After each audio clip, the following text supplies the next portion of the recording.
It's been 8 years since Romarley Graham, an unarmed 18-year-old Black teenager, was shot in his own home by NYPD officer Richard Haste in the presence of Romarley's little brother and his grandmother. Unsurprisingly, Officer Haste never faced criminal charges for stalking Romarley, for breaking into his home, and for killing him. And despite the harrowing facts of this case, it was difficult to even get the NYPD to hold an internal disciplinary trial until 5 years later, while Officer Haste remained on the force. It is shameful that Romarley's family had to rely on records sparsely leaked to the press just to find out basic information about the officers who were responsible for killing Romarley. We know that several officers were directly involved, but even now, 8 years later, at this very moment, Romarley's family has still only been allowed to know some of those officers' names, and we know even less about whether or not those officers' records included previous violence against unarmed civilians.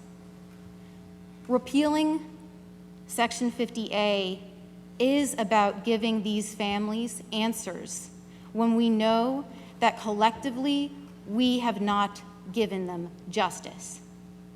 The case of Romarley Graham is sadly, of course, not the only one. But even more than giving these families the ability to know who killed their children and their siblings, their fathers and mothers, we also have a responsibility to do everything we can to prevent this from happening again and again. This bill will allow New Yorkers to finally find out whether an officer who's currently policing in our communities has racked up complaints for using excessive force, or for making illegal stops, or for any other kind of misconduct. It will also indicate to us whether police departments have taken these misconduct complaints seriously in the past, or whether they have ignored or dismissed them.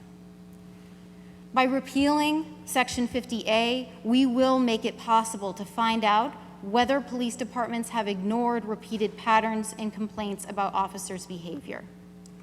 Police departments will no longer be able to conceal whether or not they knew about previous excessive force complaints in their too frequent attempts to avoid responsibility. When Officer Haste finally had to face Romarley Graham's family in an administrative court in 2017, I was present for his disciplinary trial. I listened as the officer gave excuses for profiling Romarley, for following him home, for breaking into his apartment, and ultimately for taking this young man's life. Officer Haste testified that as he watched Romarley from a distance, he was suspicious, and he chose to follow Romarley solely because Romarley was, quote, walking with a purpose. I've reflected over the last few years since that trial about what those words really mean, about what his words tell us about racism in law enforcement and in our society. We live in a world in which it is sometimes treated as a crime and a risk to a young Black man's life for him to walk with a purpose, for him to simply walk confidently in his own neighborhood. It shouldn't have taken this current crisis in order to compel us as a legislature to finally act to improve accountability and transparency. And there's still far more that we must do. We can't afford to continue to delay change and justice. But I'm proud to finally vote in support of repealing 50A today. And I see this as a step forward.